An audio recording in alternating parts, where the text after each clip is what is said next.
give the twin engine style a rip.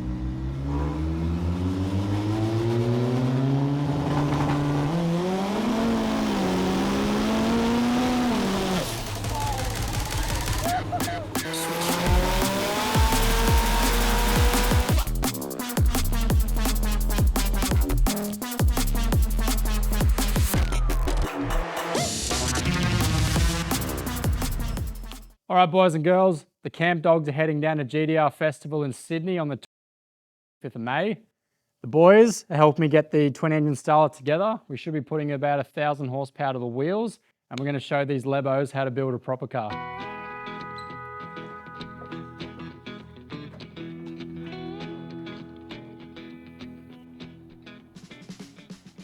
So currently we're running a pair of GDX 2867s. We're making about 700 horsepower at the wheels. So it's time to upgrade these to a pair of Pulsar G30 770s.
One thing that's been really annoying with the Blue car ever since we first got it going, it's running 2 sheet metal intake manifolds, which means we have 2 cable throttle systems that run up to the one pedal. So basically when you try and push the pedal, it's either on or off. If you try and do it steadily, one of the engines takes off and it doesn't work properly. Today we're going to retire the sheet metal intakes, and we have a whole bunch of billet gear here from Velocity Race over in Malaysia. Here we have their billet intake runners, their billet intake plenum. We can link both of these up to one pedal and do some trickery with the ECUs, and I think that should work pretty good. We also have the second version of the 4EFTE fuel rails. We then got our hands on a pair of billet rocker covers that have the baffles and the breathers inside, and these can be anodized to any color you like. Keep in mind, you don't have to have a Starlet. Jump on the Instagram page and have a look. They literally do all makes and models and can pretty much make anything you need. Once we fitted that up, we then have a coil pack adapter, and then we can go and fit our GDR coils. That should work pretty good. So originally we ordered these intake manifolds to suit an S90 Mitsubishi Evo throttle body. The drive-by-wire ones are different, so we had to go and get these adapters. And once we weld that on there, we should be good to go.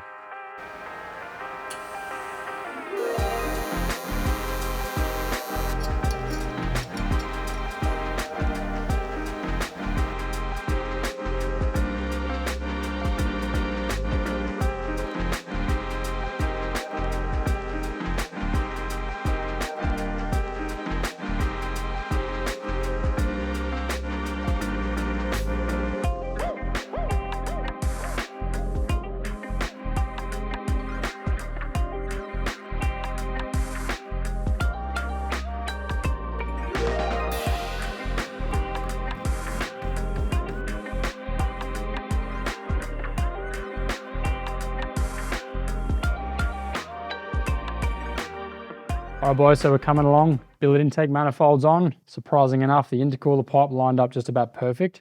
Now we've got the billet rocker cover on there. So VR make all their fittings in-house. Problem is, this is silver and we want black ones, and we don't know what thread they're using to go into there. We just have O-ring Boss -10s. It screws in and stops.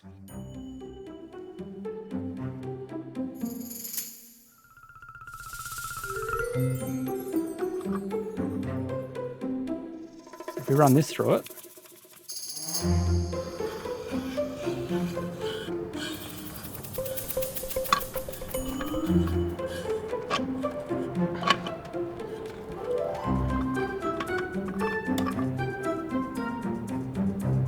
get that out. Anyway, we'll work on that in a sec.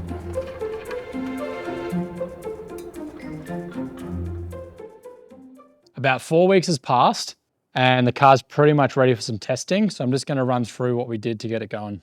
About 5 years ago, I thought it'd be really cool to delete everything out of the engine bay and paint it up so it looks nice. And I had to mount the brake master cylinders up under the dash. Problem with that setup is it doesn't have a booster and it never worked properly. So we've gone ahead and ripped the whole lot out and put all the factory brake system back in so the brakes work really good. So the old fuel system had a 19-litre fuel tank and we had one 044 fuel pump to feed each engine. Now we want to turn this thing over 1,000 horsepower at GDR Festival. So we ripped the entire fuel system out and replaced Teflon hoses throughout the whole vehicle. We have Dash 8 Teflon going up to the rail and we have Dash 6 return. We've then gone and installed 2 Walbro 525s inside the tank, welded the ring on the tank, and that seems to have worked really nice. The rear engine used to have a PWR 400x300 intercooler and the air temps were perfect. Problem is when we went and put the automatic transmission in there, the casing is a lot bigger, so now the whole intercooler setup didn't work. So we went onto Max Beating Rods and bought the cheapest intercooler they had, made some brackets, redone the pipe work, and got that to work nice. This car also used to have rubber engine mounts, so we've ripped all those out and replaced them with solid ones. Years ago, we ripped out all the interior to try and save some weight, but I hate the look and hate the noise, so we've gone and put all the factory interior back in there and upgraded the stock seats with some brides. Since we've also upgraded the turbochargers, we also had to remake both the dump pipes. We also managed to get the B&M shifter to support both of the shifter cables, so now when we're banging gears, it does both the gearboxes at the same time. We then made up a wiring loom that goes to one ECU, and we use the generics in the ECU, comes out and it tells both gearboxes to change at exactly the same time. So after sorting that out and a whole bunch of other little fiddly things, we're ready to go down to the track and do some testing. So we've simplified a lot of the wiring. We've deleted all the switches off the front panel. So basically it's the isolator on. Make sure we're in neutral.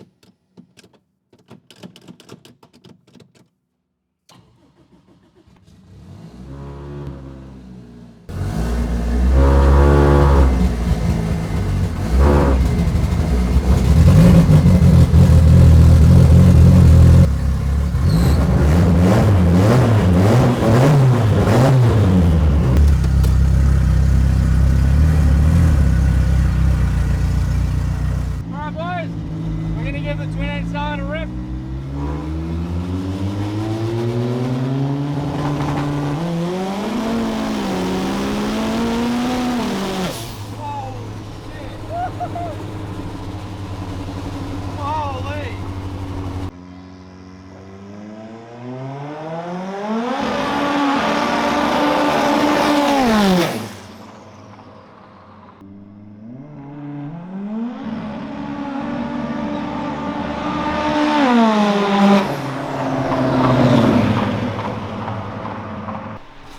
Back is getting a bit warm, but like once you start Nick's getting a bit warm.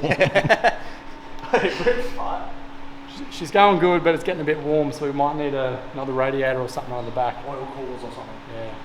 So the test run at the track yesterday overall went really good. We had a couple of issues though. The engine oil temp in the back was getting really high, which means the engine oil viscosity was getting quite low. This can be dangerous. So we're going to put an engine oil cooler in the back and run some hoses around. Should work pretty well.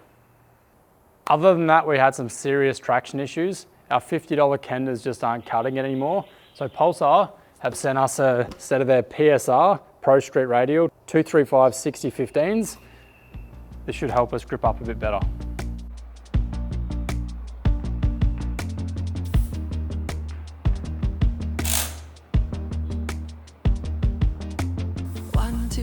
Let me see what you see. I just wanna understand what you see in me. And 4, 5, 6, am I complicating it? How could anybody love someone so damaged? And we don't always add up, but somehow we're always enough.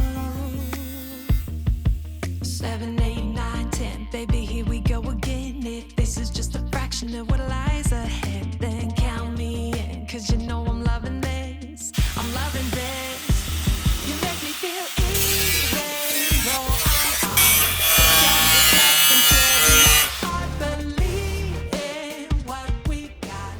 After we finished chopping the car to pieces, we got the big tyres to fit. Problem is now when we turn right, the left wheel's hitting on the battery tray.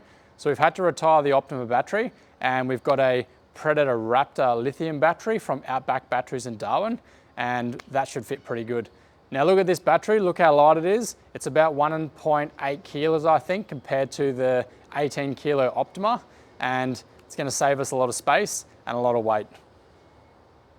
With all that done, it was time to test again down at the track.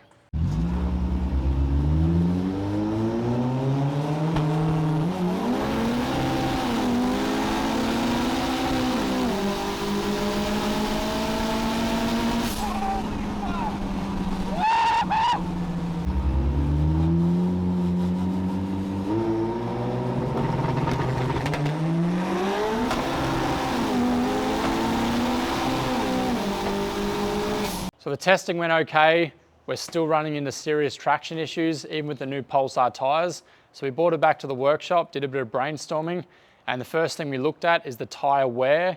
Now we had about 30 PSI in the tyres. We tried letting them down to 20, still didn't make much difference. And as you can see, there's really not much tyre contact on the road.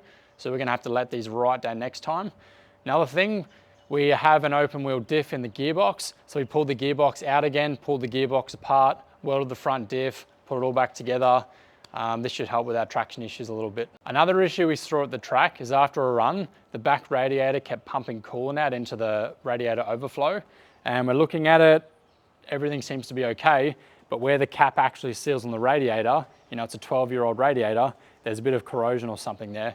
So we decided to retire that radiator, and we put a brand new one in, put a bunch of AN hoses on there, and put it back together. So with all that done, the cap's sealing properly, we start the car up and we can see the coolant pressure steadily climbing up to about 15 PSI. This is telling us that we've hurt the engine at some point. Before we pull it apart, we thought we'd check the spark plugs. Now we've got spark plugs 1, 2, 3, and 4. 1, 2, and 4 look pretty good. 3 looks quite brown. Don't know why it's that color, but it's probably the state of our cooling system. So we've gone and rigged up a little tube that screws into the spark plug hole in cylinder 3. And we've got the torch over here with the radiator full to the brim. Now, if I get this airline, put it in cylinder 3, we should see some air start to come out of the radiator.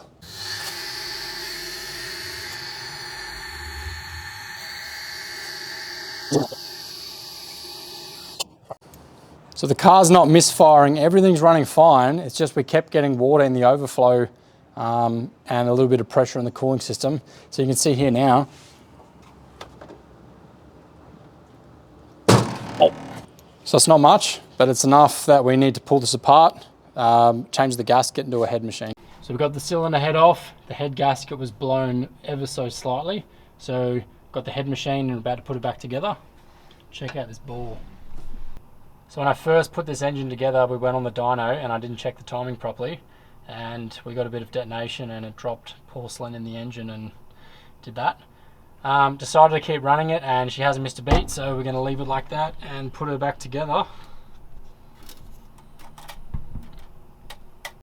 Quick head machine and we're good to go back on. While we had the radiator out again, we've made a fan shroud and upgraded the fan.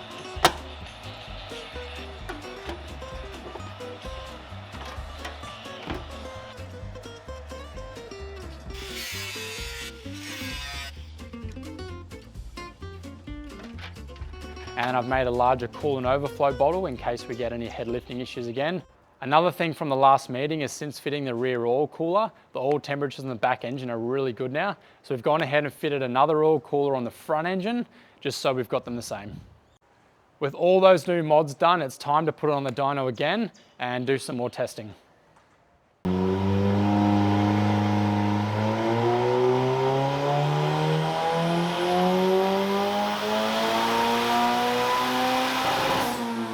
Now that we're happy with the dyno, we've got to get a wheel alignment tomorrow. A friend suggested we should get rid of all of the stock bushings and replace them with these Super Pro bushings. So we've done the front already, we've got the anti-lift kit in there. And now we're working on the back. yeah, they look pretty ratty. So we'll get those changed and get over for the wheel alignment.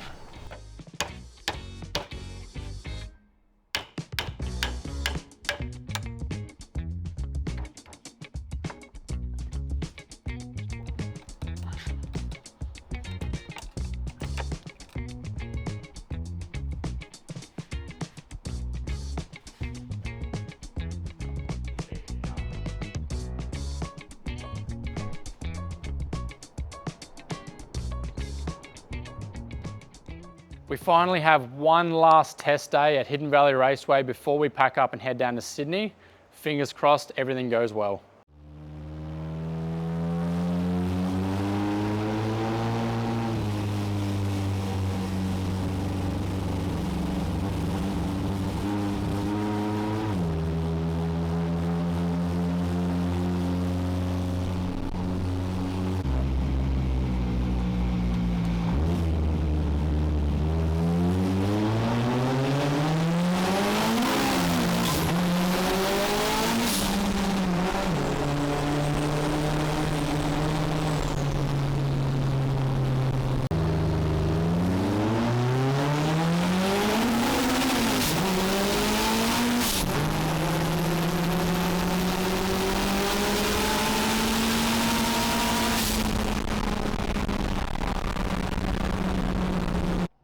So originally we thought it was front wheel spin, but when we started leaning on slowly, the front auto is slipping. We're 5 days out from leaving and we've done a gearbox. Good start.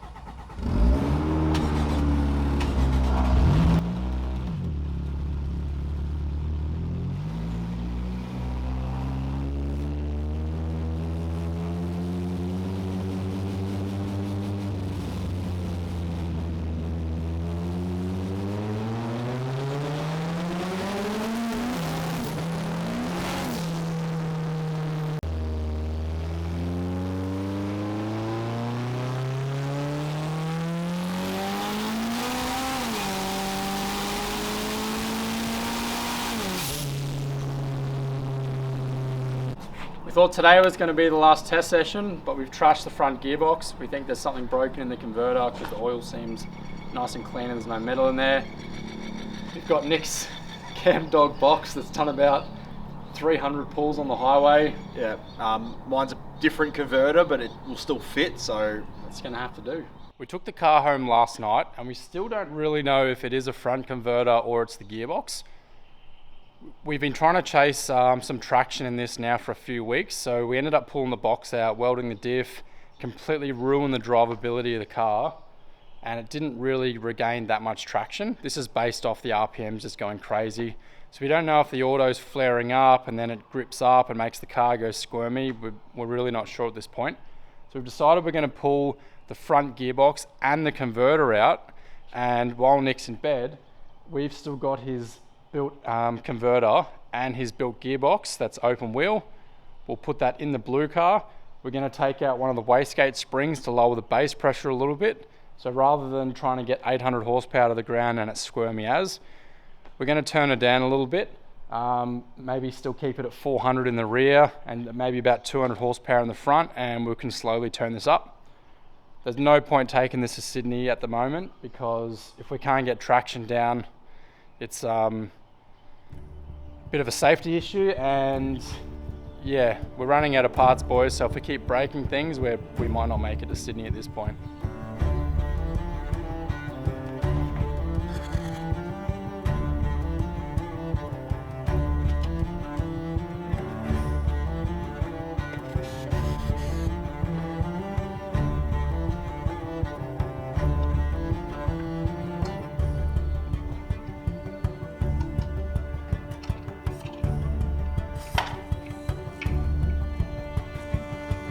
This is the gearbox combo that's just come out of the blue car, and this is the gearbox combo that was in Nick's Camp Dog. The only difference is the gearboxes are built to the same spec, but this is a factory torque converter that's been pulled apart and modified for a slightly higher stall, which is what we've suspected we've broken. And this is a fully custom Dominator stall converter, and we've been flogging the piss out of this for a couple of years and it seems to be holding up. So we'll put this in and see how it goes.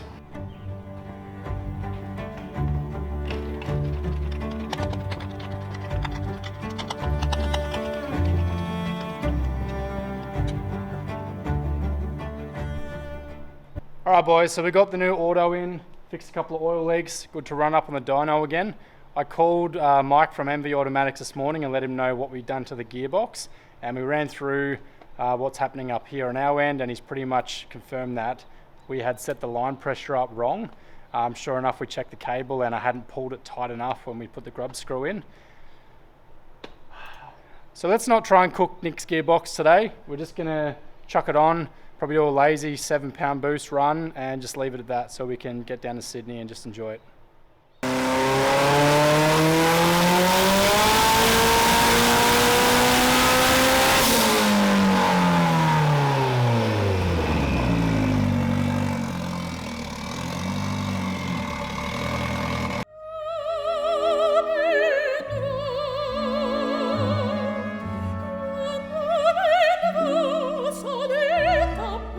No.